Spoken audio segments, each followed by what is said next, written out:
Bonjour à tous, j'espère que vous allez bien. Voilà. Donc, merci à tous d'être là. Je pense que c'est un plaisir de vous accueillir ici chez Harala. Voilà, donc, comme on a l'habitude de le faire avec nos masterclass, je pense qu'on l'organisait là-bas dans notre campus à Sikamba. Voilà, donc l'idée est de relancer les activités en invitant des entrepreneurs, des développeurs, donc l'idée c'est de partager avec nos experts, de donner des tips par rapport à leur vécu. Et aujourd'hui aussi ça rentre dans ce cadre, donc nous avons le plaisir d'accueillir notre expert, notre directeur Mohamed. Voilà, donc et merci aussi d'être là. Je pense que vous n'avez pas beaucoup de temps et aujourd'hui vous nous avez accordé cette possibilité de discuter avec vous par rapport à tout ce qui est leadership. Voilà, donc aujourd'hui le thème de cette session c'est leadership et transformation digitale. Donc comment créer un impact à grande échelle. Donc il sera modéré par Ousseynou, voilà, donc qui sera notre modérateur. Et pour la session aussi, après les questions et réponses, donc l'audience aura la possibilité de demander des questions à notre invité. Voilà, donc je pense qu'on peut ouvrir le débat. Ok, donc bonjour à tous, je suis vraiment ravi de vous recueillir chez nous Harala et d'avoir un invité d'honneur qui est Taha, qui va ouvrir nos masterclass sur Nord-Foire et ensemble nous allons discuter des sujets intéressants comme le leadership, le management, la gestion de carrière et surtout la fintech. Comme vous le savez, Taha, pour ceux qui ne le connaissent pas, c'est un ingénieur télécom de formation. Il a ensuite transformé des industries. Il a fait sa carrière à Maroc. Aujourd'hui, il est le CEO et directeur de Kaizen. Avant Kaizen, Taha a lancé et a impacté ATPS ici au Sénégal. Voici quelques réalisations majeures que Taha a eu à faire. Une expansion réussie dans 4 régions, 4 pays de l'UEMOA de ATPS. Le déploiement de plus de 10 000 points de service proximaux. La gestion de plus de 30 millions de flux mensuels. La création d'un réseau de 100 agents Atlantic Cash. Son leadership a permis des innovations majeures comme premier guichet unique de transfert d'argent, pionnière dans l'interportabilité entre les opérateurs et les réseaux, développement de solutions de paiement. Aujourd'hui, sa solution Kaizen facilite la gestion de votre portefeuille et de votre carte bancaire. Moi qui vous parle, je suis client de Kaizen et je suis très satisfait de son service. Donc, applaudissez s'il vous plaît, monsieur Taha, vous avez la parole. Bonjour tout le monde. Merci d'être là. Merci pour l'invitation. J'espère qu'on aura le plaisir d'échanger plus en détail. Par rapport au sujet qui nous réunit aujourd'hui, à savoir le leadership et la transformation digitale, en fait, c'est un sujet d'actualité. Un sujet d'actualité pour plusieurs raisons. Bon, déjà, voir qu'est-ce que le leadership, en quoi aujourd'hui il est d'actualité, mais également la transformation digitale qui est quelque chose dont on entend souvent parler. Pour ce qui est du leadership, pour faire très simple, en fait, c'est uniquement la capacité d'influencer et d'inspirer, c'est tout. C'est-à-dire quelqu'un qui a du leadership, c'est quelqu'un qui est aujourd'hui capable d'inspirer les gens et de les amener vers l'action. Si nous regardons aujourd'hui, nous sommes en octobre, fin octobre, il y a une campagne électorale en cours.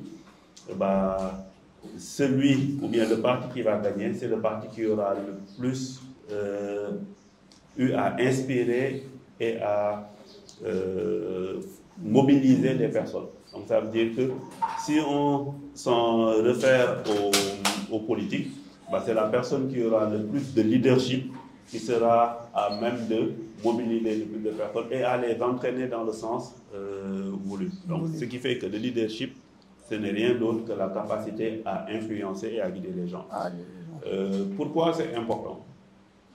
Dans le cadre d'une entreprise qui est déjà formelle, qui existe, en fait, le dirigeant, c'est lui qui doit donner la vision et inspirer ses collaborateurs, les personnes avec lesquelles il travaille, pour les amener à développer l'activité comme il se doit. Et maintenant, dans le cas où peut-être que c'est plus vers cette orientation que je vais m'orienter aujourd'hui, c'est-à-dire vous voulez être entrepreneur, en fait, vous devez avoir un certain leadership déjà pour créer une communauté qui va apporter le développement de votre activité. Et donc ça, c'est fondamental.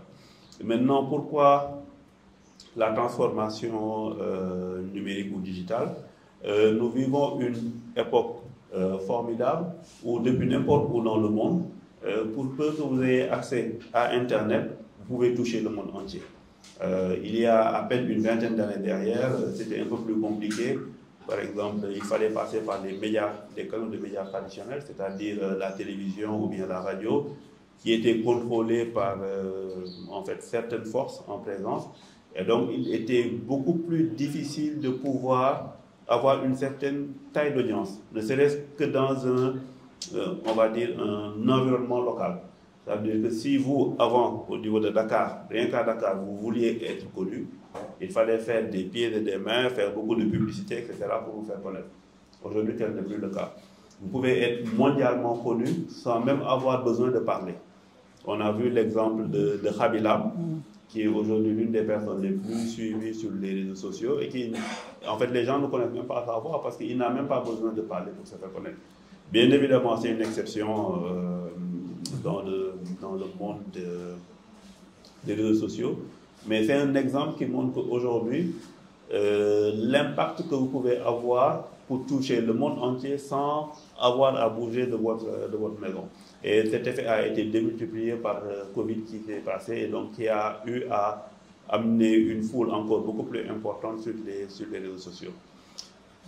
Pardon. Maintenant, dans le cadre d'une mise en place d'une structure, ou bien vous-même vous êtes encore étudiant, vous êtes finissant, vous avez un certain nombre de questions que vous posez sur les orientations à donner à votre carrière. En quoi c'est important de développer son leadership? Quel que soit le contexte où vous êtes, vous aurez besoin de communiquer pour vous mettre en avant, pour, on va dire, tirer les actions dans le sens qui vous convient, c'est-à-dire gravir rapidement les échelons. Et vous avez besoin donc de développer votre leadership pour être visible par rapport aux actions que vous êtes en train de porter. Et pour un entrepreneur, si vous vous lancez, c'est d'autant plus important que les débuts sont extrêmement difficiles. Ça veut dire que vous avez besoin de pouvoir inspirer l'équipe avec laquelle vous allez travailler. Au début, c'est peut-être une ou deux autres personnes, mais vous devez être en mesure de leur inspirer la confiance pour se lever, avoir envie d'aller travailler, faire des choses. Parce que quand vous vous lancez au début, c'est un désordre, mais qu'on ne peut pas vous raconter. Quelquefois, vous vous levez, vous ne savez même pas qu'est-ce qu'il faut faire pour avancer. Parce que tout ce que vous avez appris ou bien que vous croyez connaître, quand vous lancez votre activité, vous vous rendez compte que ça ne se passe jamais tel que c'est prévu. Vous faites votre business plan, vous dites que oui, ok, je dis n'importe quoi. Je me lance dans l'habillement. Mais l'habillement, pour que ça marche, je vais le faire sur les ventes vont se faire sur le canal digital. C'est-à-dire, je vais avoir mon couturier qui va me faire des tenues, je vais faire de la publicité sur les réseaux sociaux, et puis il y a plein de gens qui vont voir ce que je fais, ça va les attirer, donc je vais vendre X tenues par semaine, et donc je pourrai payer mes charges, etc. Et vous vous lancez. Et là, vous vous rendez compte qu'en fait, vous êtes en train de parler dans le vide. À part peut-être votre maman, votre cousine et 2 ou 3 petits inconnus, personne n'achète.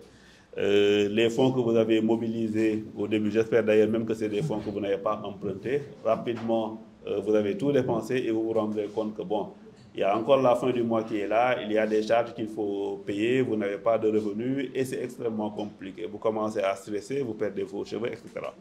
Ça, c'est le parcours, on va dire, réussi de tout entrepreneur qui se lance. Si vous arrivez à ça, ça veut dire que déjà vous avez fait plus que beaucoup. Parce que même quelquefois, votre maman n'achète même pas chez vous parce que ce que vous faites, ça ne lui convient pas.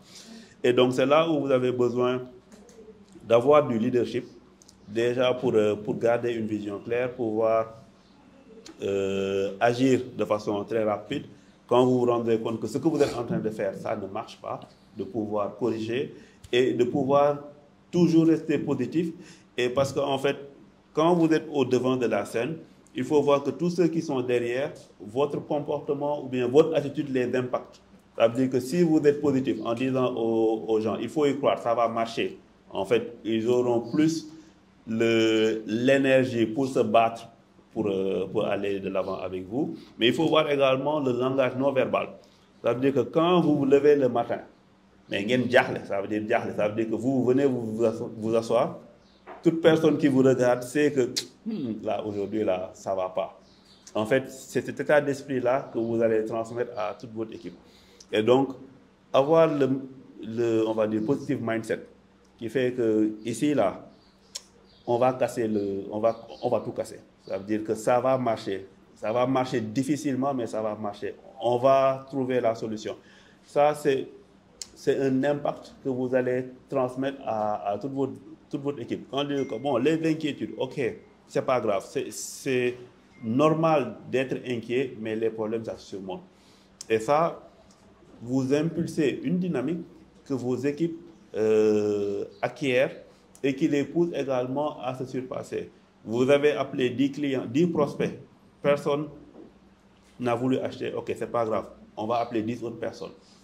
Et 10 autres personnes encore, jusqu'à ce qu'il y en ait une qui achète. Et que cette personne-là recommande à une autre personne qui va acheter, etc., etc., etc. Et donc ça, c'est le leadership que vous allez avoir qui va vous permettre de driver en fait toutes vos actions. C'est la même chose pour la recherche d'emploi. Pour ceux qui, par exemple, ne veulent pas forcément aller vers l'entrepreneuriat. Parce que comme on dit, ceux qui sont censés, c'est-à-dire ceux qui ne sont pas fous, ne se lancent pas dans l'entrepreneuriat. Il faut vraiment avoir un petit grain qui manque pour se dire que bon, ok, on va te lancer dans l'entrepreneuriat. Parce que si les gens vous disaient tout ce qu'il y a derrière, je pense que tout le monde chercherait du travail. Et quand on cherche du travail, c'est la même chose. Vous sortez, vous finissez vos cours, on vous a promis monts et merveilles, il faut d'abord étudier, avoir le diplôme pour avoir du travail. Bah, vous finissez, bah, vous ne trouvez personne. Il y a à côté, d'ailleurs, si vous regardez dans votre entourage, vous avez des gens qui sont plus diplômés que vous, qui chôment depuis X années, qui n'arrivent pas à s'insérer. Pourquoi? Parce que justement, ils n'ont pas forcément le leadership pour continuer. Parce que, comme je dis, quand on cherche du travail, il faut que la terre entière sache que vous cherchez du travail. Ça veut dire quoi? Ça veut dire que tous les jours, vous envoyez, par exemple, vous allez dire que moi, j'envoie 100 CV par jour, systématiquement. Comment vous faites pour envoyer 100 CV par jour? Vous vous levez, par exemple, vous voulez dire que vous voulez entrer dans le domaine financier. Vous prenez la liste de toutes les banques, de toutes les microfinances, de toutes les assurances. Vous vous levez le lundi, vous envoyez à chacun un mail personnalisé, systématiquement. Ok, le mardi, vous vous levez, vous regardez tous ceux qui sont dans le domaine du pétrole. Vous envoyez un mail. Le mercredi, vous regardez tous ceux qui sont dans les industries. Vous envoyez un mail. Du lundi au samedi. Vous vous reposez le dimanche. Le lundi qui suit, vous reprenez. J'ai un ami qui me racontait une histoire. Il avait un cousin, je pense, ou bien une connaissance à lui qui voulait travailler à la Banque centrale, la BCEAO. Et figurez-vous que pendant quasiment 1 an, la personne, chaque lundi, elle fait son CV, elle va à la Banque centrale, la direction nationale, elle dépose son CV et sa lettre de motivation. Elle rentre. Chaque lundi. Enfin, finalement, elle a été prise. Parce que, en fait, c'est la régularité qui fait. Il y a quelques années de ça, mon adresse mail, en fait, bon, j'étais encore débutant, j'ai commis l'erreur de dire que nous étions en train de recruter en envoyant cela avec mon adresse email personnelle.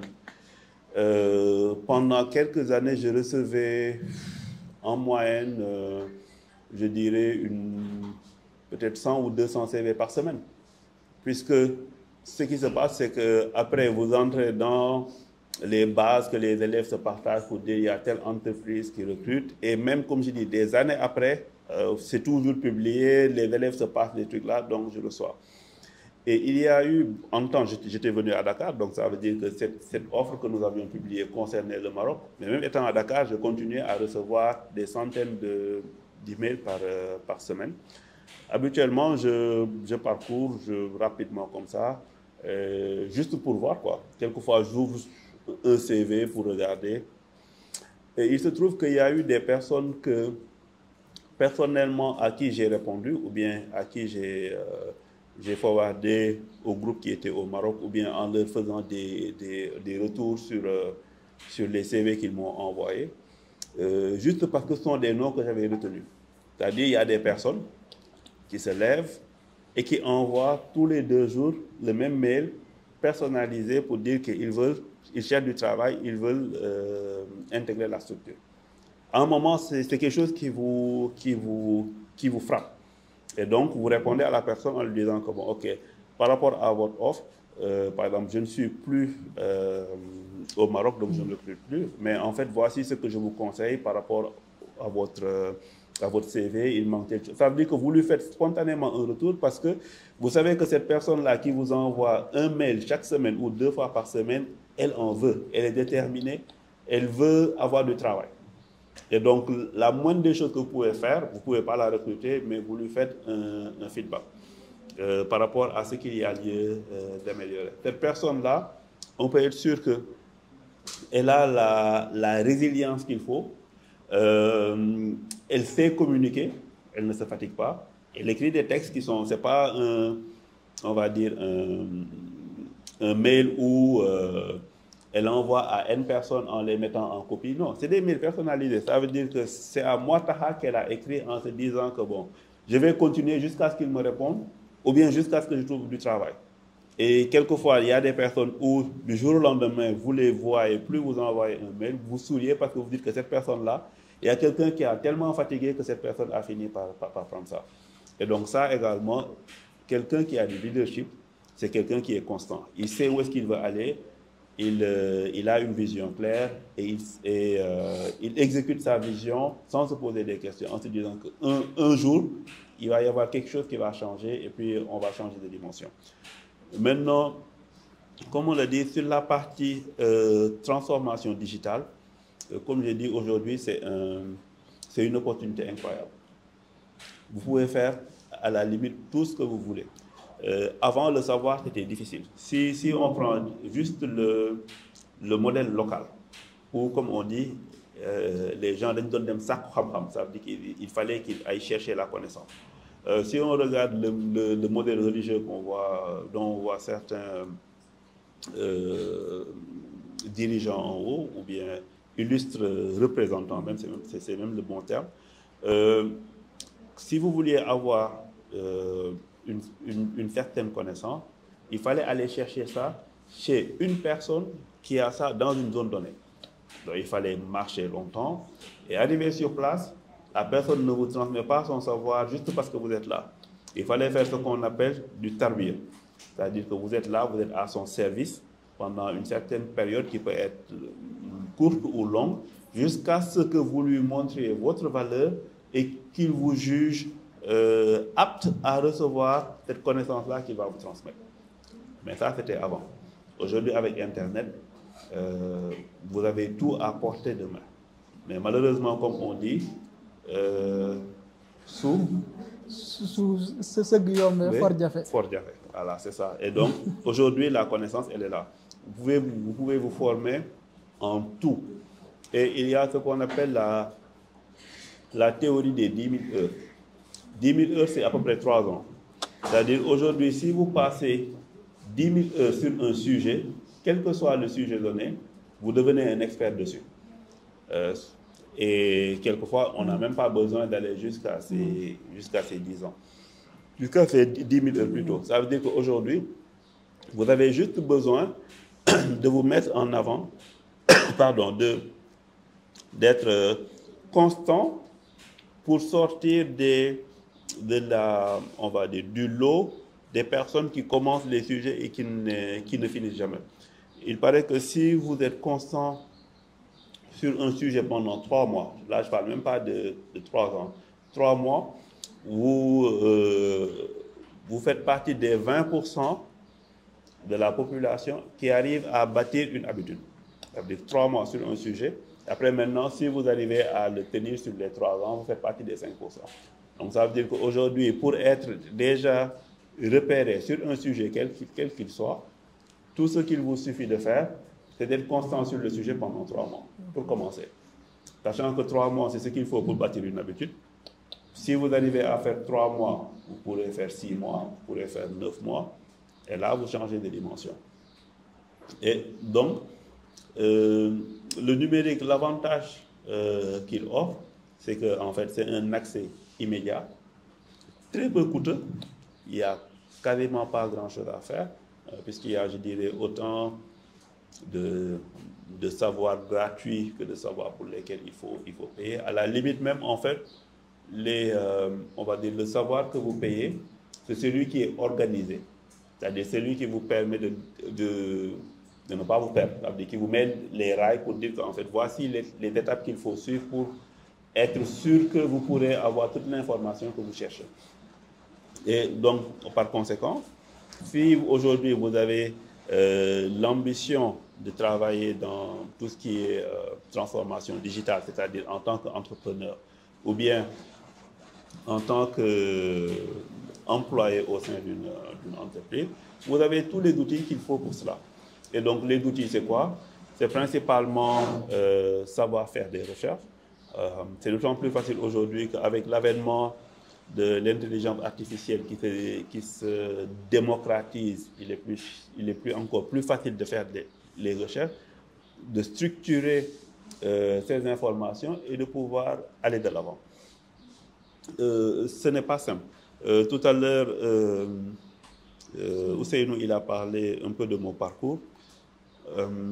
Il y a eu certaines transformations qu'on a eu à commencer qui nous ont pris du temps mais qui étaient compliquées. Si je parle de celui qui m'a amené au Sénégal, à savoir le paiement de factures, je parle d'une époque que je pense que la plupart d'entre vous ne connaissent pas. C'est parce que si je regarde un peu vos âges, j'imagine qu'au moment où en fait, c'est-à-dire vous étiez suffisamment grand pour qu'on vous envoie au niveau des agences pour payer les factures, bah, les gens avaient déjà trouvé des moyens de payer les factures autrement. Si je prends moi de mon temps, il fallait passer la journée en agence pour payer une facture. Parce que les agences étaient restreintes, il y avait une forte queue, les opérateurs Sénélec, pour ne pas les citer, avaient des problèmes de trésorerie, donc ils étaient très intransigeants sur les délais de paiement. Si vous payez hors délai, ils vous coupent l'électricité. Donc, quand la période d'échéance arrive, bah, vous voyez que les gens ils font la queue, etc.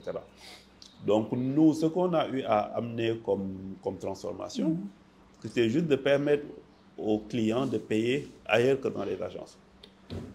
Et c'était évident, en fait, quand je dis c'était évident, c'était la chose à faire. Mais même amener les gens à comprendre cela, c'est-à-dire faire la conduite du changement, c'était extrêmement compliqué. Il a fallu d'abord 1 an pour convaincre l'opérateur qu'il fallait y aller. Et après, il a fallu encore 1 an pour convaincre les clients que c'est la chose à faire.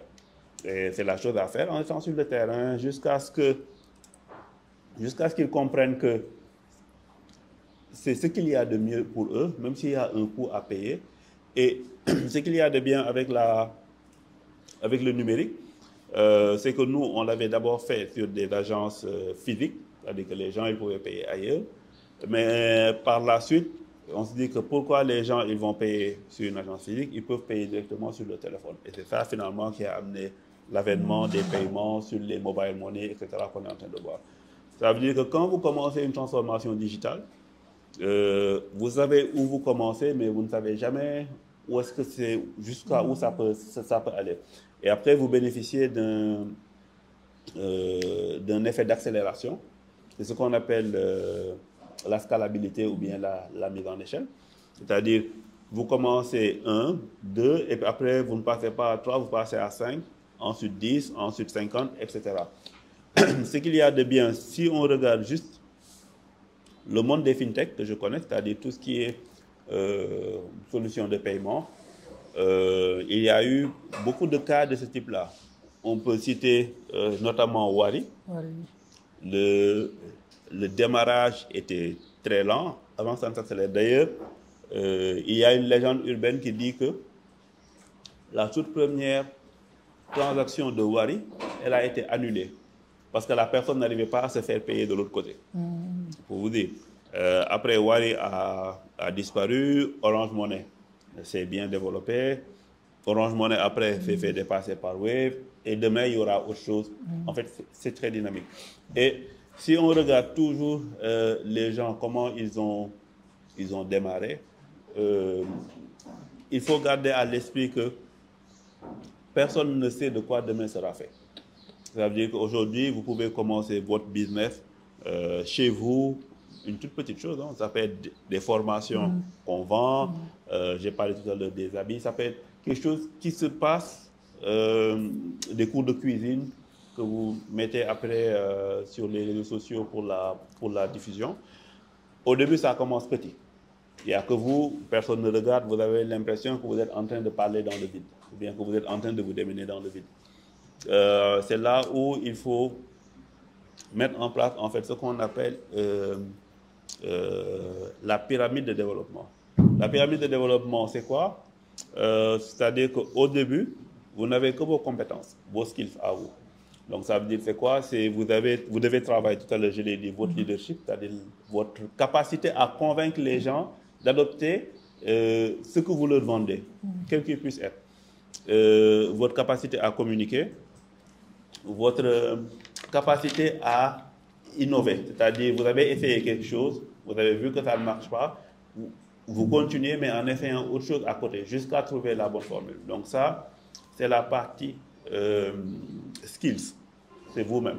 Il faut donc continuer à vous former pour pouvoir développer cette capacité-là. Qu'est-ce que vous avez juste au-dessus des skills? Il faut créer un brand. Un brand, c'est quoi? C'est-à-dire ce que vous êtes en train de faire. À chaque fois qu'on dit le nom de votre structure, ce que cela doit vous évoquer.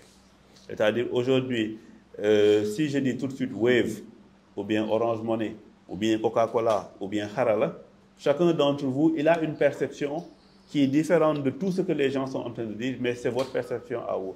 C'est ça qui va faire que, par exemple, quand vous allez dans un magasin, si vous voulez acheter, par exemple, un produit quelconque, vous allez préférer prendre un produit A par rapport à un produit B.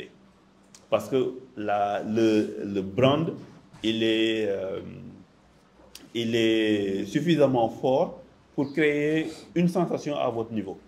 Donc ça veut dire que si vous, aujourd'hui, par exemple, je dis n'importe quoi, hein, vous voulez faire de l'habillement, il faudrait que vous puissiez dire à la personne, cet habillement-là, qu'est-ce qu'elle va représenter pour elle. Par exemple, est-ce que c'est une tenue où elle est censée être, on va dire, très pudique? C'est-à-dire, si on veut aller, par exemple, vers les personnes qui sont, par exemple, voilées, ou bien est-ce que c'est une tenue qui est censée être très sexy? Ou bien est-ce que c'est une tenue qui est censée être très professionnelle? Donc, ça veut dire que là, vous allez fortement communiquer sur la personne, qu'est-ce qu'elle va ressentir à chaque fois qu'elle verra votre marque. Et une fois que vous avez créé votre brand, c'est-à-dire votre positionnement, bah, ce qu'il y a maintenant au-dessus, c'est le marketing. Ça veut dire que vous voulez que toute personne qui voit votre produit pense à une chose, comme par exemple, je dis n'importe quoi, si on devait aller sur de l'eau, comme par exemple Casamançaise, c'est pouvoir se dire que par exemple Casamançaise, c'est la boisson qui, je dis n'importe quoi, qui rafraîchit et qui vous fait découvrir les saveurs de la Casamance. Ça veut dire qu'à chaque fois que la personne boit, il faut qu'elle ait l'impression qu'elle est en train de s'évader, qu'elle est en train de passer du bon temps en Casamance, parce que là-bas, il fait beau, il pleut, il y a beaucoup de fruits, etc., etc., etc. Et donc, une fois que vous avez bien positionné votre brand par rapport à ça, ce qu'il faut, c'est faire du marketing. Faire du marketing, c'est-à-dire communiquer à outrance. Quand on dit communiquer à outrance, il ne faut pas se dire que ça va coûter extrêmement cher. Non, aujourd'hui, avec les réseaux sociaux, vous avez la possibilité de trouver N points de relais par rapport à la communication que vous allez faire. Et donc, une fois que ces trois-là sont bien alignés, c'est-à-dire vous-même, vos capacités que vous renforcez, au-delà de cela, vous construisez votre bande et vous communiquez dessus. Après, maintenant, c'est de l'opérationnel pur. C'est-à-dire, vous arrivez à vendre à un client, il faudrait que vous puissiez lui vendre au bon moment. Il faudrait que vous puissiez lui délivrer la proposition de valeur que vous lui avez dit. Il ne faut pas faire comme les tailleurs du Sénégal qui vous disent que vous allez recevoir votre tenue 3 ou 4 jours avant la fête et le jour même de la fête, vous êtes chez eux à 7 h du matin parce qu'il n'a pas encore fini. Donc ça veut dire que ça, il faut développer votre excellence opérationnelle et votre capacité d'exécution. Et ça, c'est de l'itération. Ça veut dire tous les jours, vous regardez qu'est-ce que les clients ils ont dit, qu'est-ce qui ne marche pas, qu'est-ce que je peux améliorer pour être excellent. Et si vous bouclez ce point opérationnel-là, ce que ça vous permet d'avoir, c'est des revenus. Et ces revenus-là, plus ils augmentent, plus vous avez un effet de levier. C'est-à-dire quoi? Vous allez gagner plus de revenus en maintenant le même niveau de charge. Et donc, votre rentabilité, elle augmente. Et si votre rentabilité augmente, vous avez les fonds nécessaires pour faire plus d'actions. Et donc, c'est ça la pyramide de développement de son business. Et ça, comme je dis, si vous regardez, dans tout ça, avec aujourd'hui tout ce qui est Internet et tout ce qui est leadership, vous êtes en mesure de faire vous-même votre business. Et d'ailleurs, de plus en plus, si on regarde aux États-Unis, que je suis un peu, il y a ce que les gens appellent les solopreneurs. C'est-à-dire il y a une tendance de fond où les gens sont en train de développer des business à eux tout seuls, sans justement avoir à investir beaucoup d'argent et beaucoup de temps. Quand on dit développer un business tout seul, ça ne veut pas dire qu'ils sont tout seuls. Ça veut dire qu'il y a beaucoup de choses où ils peuvent externaliser ça. Ça veut dire qu'ils vont aller trouver quelqu'un qui le fait mieux qu'eux. Comme par exemple, aujourd'hui, si vous avez une page sur Facebook et sur Instagram, vous avez un business. Vous pouvez être le seul à développer votre business, ou bien vous allez trouver un community manager que vous allez payer des frais mensuels qui va développer votre page. Vous êtes solopreneur, que ce soit dans la cuisine, dans l'artisanat, dans les formations, etc. Mais vous êtes les seuls à le faire. Et donc, en termes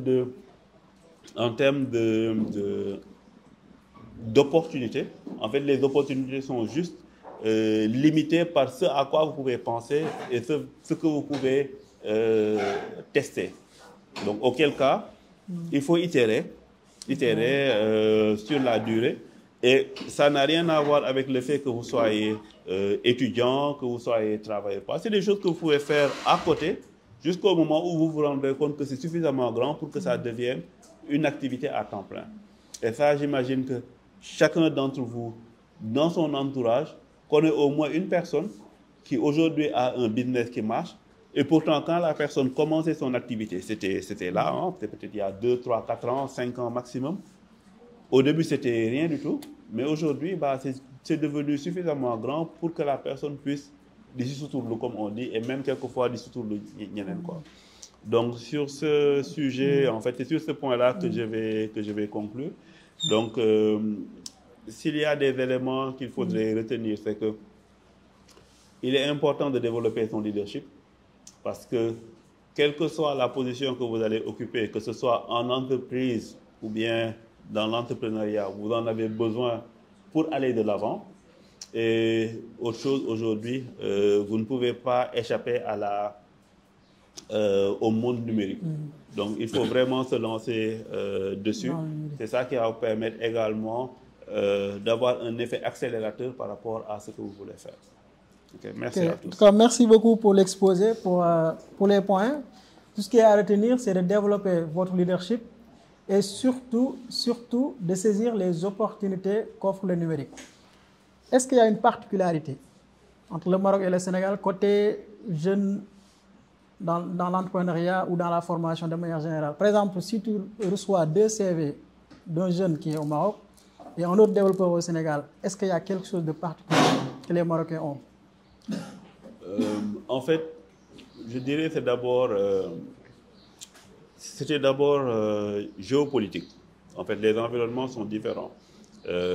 Comme vous le savez tous, le Maroc, c'est un royaume. Donc, vous avez quelqu'un qui est à la tête depuis des années, qui pense long terme.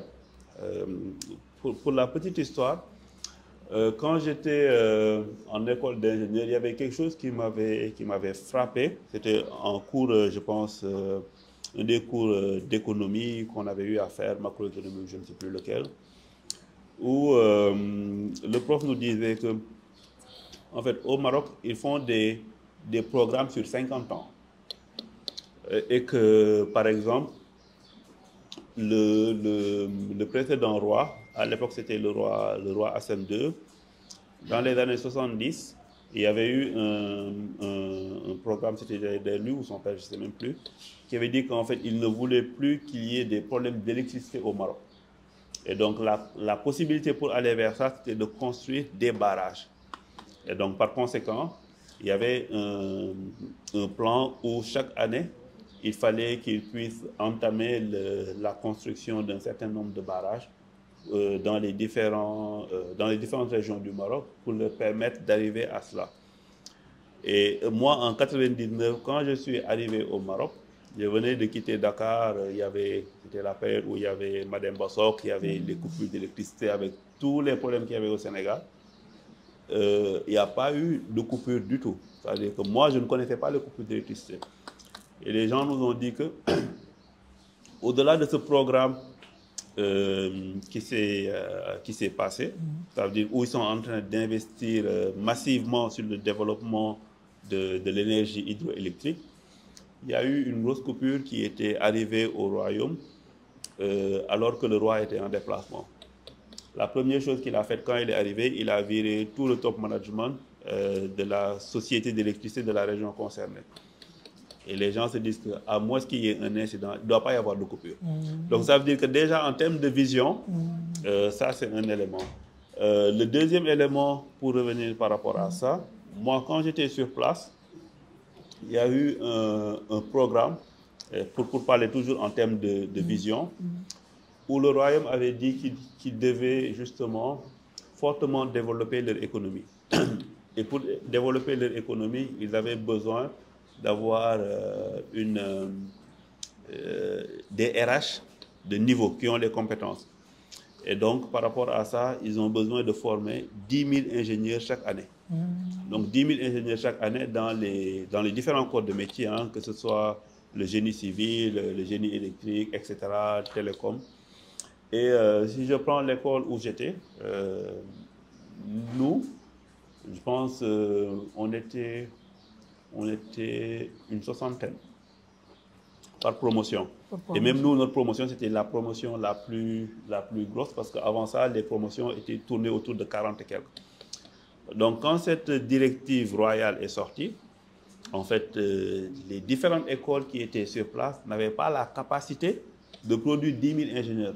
Parce que imaginez, quand on dit 10 000, si vous avez 100 écoles, il faudrait que chaque école puisse sortir quoi, 100 chaque année. Nous, on était à 60. Et le Maroc, à l'époque, n'avait pas 100 écoles d'ingénieurs. Parce que si on regarde ici au Sénégal, les écoles d'ingénieurs les plus connues, c'est quoi? C'est l'ENSUD et peut-être l'école polytechnique de Thiès. Il y a quoi? ESP, oui. Ouais. Ensuite, il y a l'école d'agronomie là. Donc, il y a peut-être ENSA. Donc, il y a peut-être 4 ou 5. Imaginez, on disait au Sénégal qu'il faut sortir 5000 ingénieurs chaque année. Peut-être là où le Sénégal n'arrive pas à sortir 500 ingénieurs chaque année. Et donc là, quand cette directive est sortie, en fait, ils ont dit, nous, par exemple, notre école, je pense qu'on devait passer de 60 à 300 ingénieurs sur un horizon de 4 ans. C'est une directive qui est donnée. Débrouillez-vous, l'État va vous accompagner un peu, mais vous allez trouver comment bâtir de nouveaux locaux, accueillir de nouvelles salles de classe. C'était des internats, donc bâtir de nouveaux sites pour héberger les élèves qui vont arriver, parce que l'objectif c'était de faire 10 000 ingénieurs pour je ne sais plus quelle année. Et quand la vision est donnée, tout le monde s'est mis dans ça. Sur l'entrepreneuriat, quand ils ont voulu développer ça, toujours en termes de vision, ils se sont dit que on n'a pas l'environnement favorable pour que les entrepreneurs puissent se développer. Donc, qu'est-ce qu'on va faire? On va développer ce qu'ils ont appelé des technoparcs, c'est-à-dire des gros centres où des structures peuvent venir évoluer en bénéficiant des conditions qui leur permettent de se développer. Et moi, la société où j'étais au Maroc était M2T. En fait, elle a pu bénéficier de ça parce que c'est dans ce cadre-là qu'elle a d'abord pris des locaux au niveau de M2T, à savoir un bureau, jusqu'à grandir, jusqu'à pouvoir acheter son propre immeuble de 5 étages jusqu'à venir au Sénégal, jusqu'à aller dans les autres pays. Et donc ça, c'est l'environnement. Et donc, quand vous allez dans le technoparc, vous avez quoi? C'est des plateaux de bureaux. Il n'y a rien. Vous avez la connexion, vous avez Internet, vous avez l'électricité. Vous venez, vous mettez vos cloisons. Et c'était des prix, mais vraiment peanuts, quoi. Qui vous permettent maintenant d'itérer, de chercher jusqu'à trouver votre modèle. Et quand vous avez une certaine taille, ça devient trop petit pour vous, vous sortez et il y a une autre petite entreprise qui va venir, etc., se développer. Ça a marché à Casa, ils l'ont reproduit dans les autres régions. Nous, ici au Sénégal, à l'époque, quand j'ai entendu parler de Technopole, je pensais que Technopole, c'était ce que c'était censé faire, mais bon, aujourd'hui, malheureusement, on voit là-bas qu'il y a un marigot ou je ne sais pas quoi, là, il y a des poissons qui sont en train de nager là-bas. Bon, espérons que le nouveau gouvernement en place pourra accompagner les structures jusqu'à ce que ça donne quelque chose. En tout cas, merci pour le partage. On va prendre l'occasion de prendre une ou deux questions ici. Il faut être franc. C'est tout. Et ça, c'est une attitude qu'on développe sur la durée. D'habitude, quand on fait un feedback, régulièrement, on se trompe de perspective en allant sur des considérations personnelles. C'est-à-dire, par exemple, si je prends le cas d'une entreprise, un élément factuel qui vient souvent, c'est les retards. Vous allez dire à la personne, par exemple, tu n'es pas sérieux, tu viens tout le temps en retard. Quand tu dis tu n'es pas sérieux, c'est une considération personnelle, crypto-personnelle. Tu es en train d'émettre un jugement sur le caractère de la personne. Ça n'a rien de factuel. Il se peut qu'elle ait des difficultés, etc. Ou bien ça arrive 2-3 fois. Tu rappelles ce qui s'est passé il y a 6 mois, tu parles sur d'autres choses. Non. Il faut être très factuel.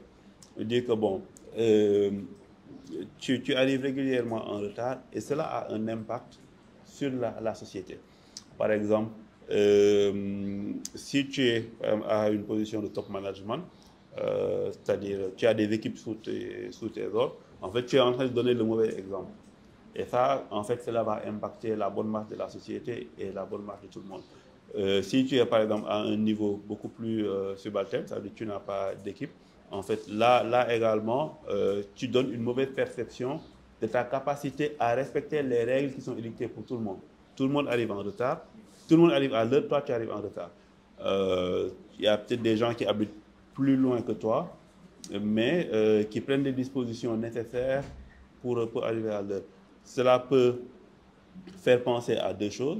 La première, c'est que bon, tu n'accordes pas d'importance aux règles. Et donc ça, c'est pas une bonne chose parce que si pour cette règle qui est simple, c'est-à-dire venir à l'heure, qui ne coûte pas de l'argent, tu n'arrives pas à le faire, si demain on te confie d'autres responsabilités, on peut se poser des questions sur ta capacité à respecter ces règles-là. Le deuxième élément, c'est qu'en fait, ce que tu es en train de faire ne t'intéresse pas.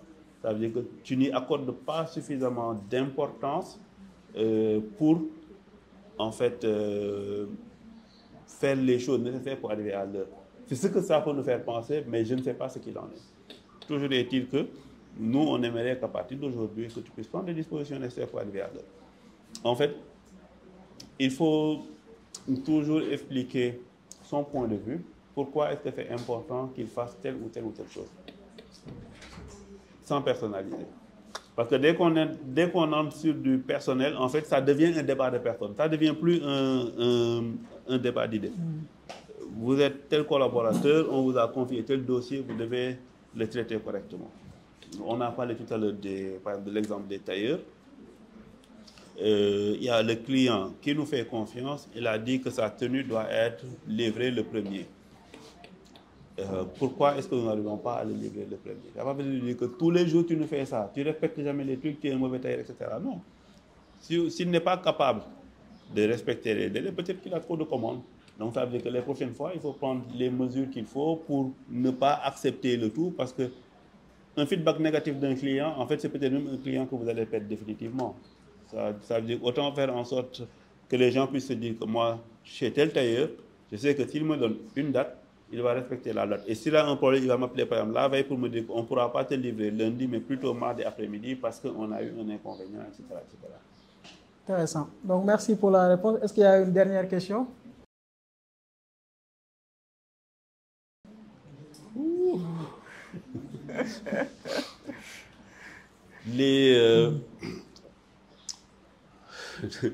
Les blocages sont à tous les niveaux. En fait, c'est pourquoi, comme les gens, ils ont l'habitude de dire qu'une personne sensée ne se lance pas dans l'entrepreneuriat. Parce que tu as les blocages à tous les niveaux. Et je vais te les détailler un par un. Quand on lance un business, c'est quoi le premier élément? C'est d'abord de se dire avec qui je vais le faire. Est-ce que je le fais seul ou bien est-ce que je le fais avec des amis ou des proches, etc. Donc, quand on le fait seul, l'inconvénient, c'est que si on décide seul, on se trompe seul. Il n'y a personne qui peut vous challenger pour vous dire que non, attention, voilà, apporter un autre point de vue. Donc ça, c'est le premier point, si on est seul. Si on est plusieurs, même quelquefois, bon, en tout cas, j'imagine que c'est la plupart des personnages comme ça, quelquefois, vous pensez à une décision que vous avez prise par le passé et vous êtes fâché contre vous-même. Parce que vous vous rendez compte que franchement, vous vous demandez qu'est-ce qui vous a traversé la tête le jour où vous avez décidé de faire telle chose. Ça sera encore pire quand vous êtes avec une autre personne. Parce que si vous arrivez à être fâché contre vous-même, ce sera la même chose puissance N par rapport à quelqu'un d'autre qui vient d'un autre environnement, qui a peut-être sa façon de voir, etc. Vous pouvez passer du temps à discuter sur des détails jusqu'à vous prendre la tête. Parce que après, ce sera une question de sous. Et donc l'argent, c'est un motif très facile pour séparer les gens et les positions. Donc ça, c'est d'abord la première question à gérer, c'est comment est-ce que je vais lancer le business? Moi seul ou moi avec quelqu'un. Et déjà là, il y a des limites pour déjà que le projet puisse être morné avant même qu'il ne démarre. Bon, ok, on arrive à surmonter cette étape-là. C'est combien on a de cash disponible pour lancer son business. Parce qu'il faut mettre du cash pour avoir du cash. Ça, c'est la première. Quel que soit ce que vous faites, même si c'est de l'eau que vous vendez, ça veut dire qu'il va falloir trouver les sachets pour conditionner ça, ou bien la bouteille pour vendre ça. Et après, si vous en vendez une certaine quantité, votre facture va augmenter. Il va falloir payer cette facture pour continuer à faire, sinon la CNO va venir vous couper, etc. Donc, ça veut dire que votre capacité à mobiliser de la trésorerie par rapport à ce que vous voulez faire, il faut qu'il y en ait suffisamment pour pouvoir tenir, on va dire, dans l'idéal, au moins 6 mois. Dans l'absolu, au moins 1 an. Et que vous puissiez, dès le départ, vous dire que pendant 1 an, je n'aurai aucun revenu. Ça, c'est très difficile. Parce que d'habitude, les gens, dès qu'ils lancent le business, ils se disent que bon, ok, je vais corcorer tout 2-3 mois pour avoir de quoi me payer, etc. Et si vous n'avez pas le souffle long, vous mangez votre capital. Et si vous mangez votre capital, le business, il meurt. Donc, ça veut dire que le deuxième élément, et quelquefois même c'est l'élément le plus important, c'est la discipline pour pouvoir continuer à faire tourner le business sans gagner de l'argent, sans pour autant se décourager et continuer à chercher des moyens de le développer. Le troisième élément, j'en ai parlé tout à l'heure, c'est l'excellence opérationnelle. Vous voyez des gens qui font la même chose depuis 5 ans, le business ne décolle pas, ils continuent à faire la même chose en se disant que peut-être sur un coup de chance, ça peut changer. Normalement, si vous faites quelque chose pendant 1 mois, vous voyez que la situation reste la même, vous devez faire 2 choses au choix. Soit vous faites le double de ce que vous faisiez, soit vous faites quelque chose de différent. Quand je dis le double, ça veut dire que vous n'avez pas encore mis suffisamment d'efforts pour voir un changement. C'est-à-dire, je peux donner un exemple très simple. Supposons que vous voulez maigrir. Ça, c'est encore voilà, un exemple très probant. C'est la personne toute seule. Elle dit que, OK, je veux maigrir, je veux perdre, disons, 5 kilos, un objectif. je vais faire une pompe par jour. Au bout d'un mois, il voit qu'il a même pris quelques grammes en plus. L'effort qu'il fait, ce n'est pas suffisant. Soit il doit passer à un autre exercice, soit ce qu'il est en train de faire, il doit doubler. Il doit passer de 1 à 2 pompes de 1 à 2 pompes par jour. Encore un mois, la même situation. Ok, ce n'est pas suffisant. Je passe de 2 à 4, de 4 à 8, 16. À un moment, vous allez vous rendre compte que l'effort que vous êtes en train de faire, c'est en train de payer. Vous dites, ok, là c'est la bonne direction. Soit maintenant, il faut que je puisse maintenir ça sur la durée. Et ça, c'est ce qu'on appelle l'excellence opérationnelle. Ça veut dire que tous les jours, ce que vous êtes en train de faire, vous mesurez. Mais pour ça, pour pouvoir le faire, il faut le mesurer. Parce que ce que vous ne pouvez pas mesurer, vous ne pouvez pas l'améliorer. Vous êtes en train de communiquer auprès de la clientèle. Vous avez à chaque fois, depuis 6 mois, vous n'avez que 10 clients. Pourquoi vous avez 10 clients? Parce que les clients que vous avez là ne vous recommandent pas. Parce que c'est quoi un bon client? Le client que tout le monde cherche.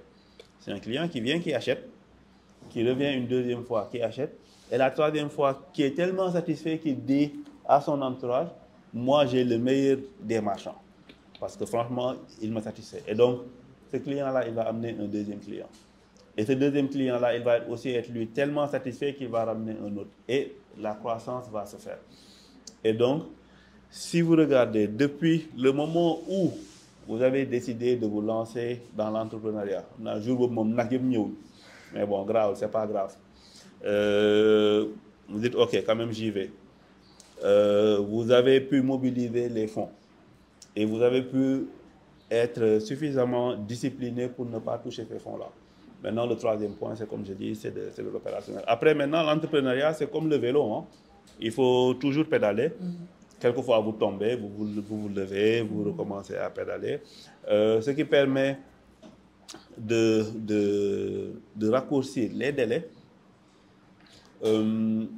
Et ça, c'est un peu malheureusement ce que je déplore ici, c'est que il y a très peu de cas où on réinvente la roue. C'est-à-dire, quels que soient les gens, ils ont l'habitude de dire que, à part quelques rares occasions, tout ce que les gens font, c'est quelque chose qui existe déjà. On change juste peut-être comment on fait le business, mais fondamentalement, le business ne change pas. Tout à l'heure, j'ai parlé du paiement de facture. On n'a pas changé l'industrie. Tout ce qu'on a fait, on a amené une petite couche qui a facilité la chose. C'est-à-dire, au lieu de payer en agence, vous payez dans un autre point qui est plus proche de vous. Mais le fait que le client, il a une facture, il va payer, c'est resté exactement la même chose. On peut dire ça de plein d'autres choses. Hein. Internet, ça existe depuis, je ne sais pas, pratiquement... en tout cas, Internet grand public que les gens connaissaient depuis les années 97-98. Mais avant ça, les gens, ils avaient des systèmes pour communiquer, pour avoir du savoir, etc. Tout ce qu'on a fait, c'est qu'on a tout comprimé, on a ramené aujourd'hui sur le téléphone. Donc, ça veut dire qu'on a ouvert un champ de possibilités pour faciliter d'autres choses. Donc, il faut regarder les choses qui existent, les problèmes que les gens ont, et on les règle. Et quelquefois, c'est même des besoins très, très, très simples. Si on regarde aujourd'hui l'industrie du transport avec les tchak-tchak là, ils ont changé beaucoup de choses, mais de façon très simple. Ils vont juste dire aux personnes, avant c'est vous qui vous déplaciez, moi maintenant je me déplace pour vous et vous me payez. Donc ça veut dire que quelquefois, il ne faut même pas chercher à inventer, je ne sais pas, un truc extraordinaire. C'est un besoin tout simple, tout basique que les gens ont. On le résout et on le résout très bien. On suit. Je vais finir sur l'exemple de Wave. Wave par rapport à Orange Money. Si on regarde, Wave, quand ils sont arrivés, Orange Money était là.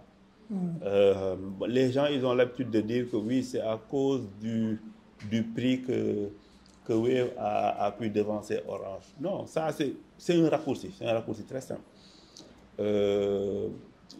Parce que les clients, ils payaient Orange Money et ils étaient contents de payer Orange Money. Parce qu'à l'époque, les besoins qu'ils avaient, le prix, ils étaient prêts à payer ce prix-là. Et d'ailleurs, Orange Money, quand ils sont arrivés, ils étaient moins chers que Wari. Et pourtant, les gens payaient Wari, ils étaient satisfaits.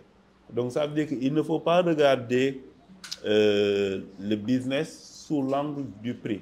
D'ailleurs, même moi, mon conseil, c'est que quand vous lancez un business, il faut que les gens payent cher. Parce que c'est ça qui vous permet de dégager suffisamment de revenus pour pouvoir leur servir un produit de qualité, ou bien un service de qualité, et sur la durée.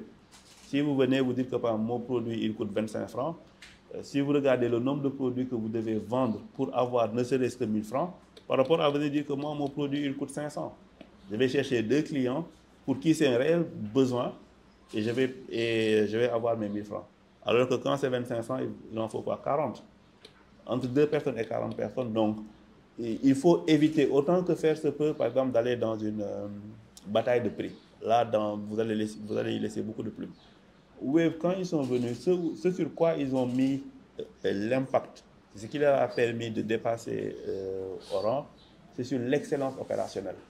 L'excellence opérationnelle, je vais citer 2 exemples avant de conclure. Le premier, c'est le call center. Quand vous avez un incident avec Wave, vous appelez, on vous résout votre problème. Et il faut le comparer là. Jusqu'à présent, sur les histoires d'annulation, je me suis trompé, j'ai envoyé de l'argent à quelqu'un. Avant même que vous raccrochiez, vous entendez le message comme quoi on vous a remboursé. Ça a changé en fait la vie de plein de personnes. Parce qu'avant, quand vous envoyez à quelqu'un, bon, c'est perdu. Hein? Si la personne n'est pas de bonne foi, vous renvoie l'argent, en fait, vous avez perdu. Le deuxième, c'était la disponibilité du cash. Quand eux, ils ont commencé, ils n'avaient pas beaucoup de points. Ils avaient un nombre de points limité.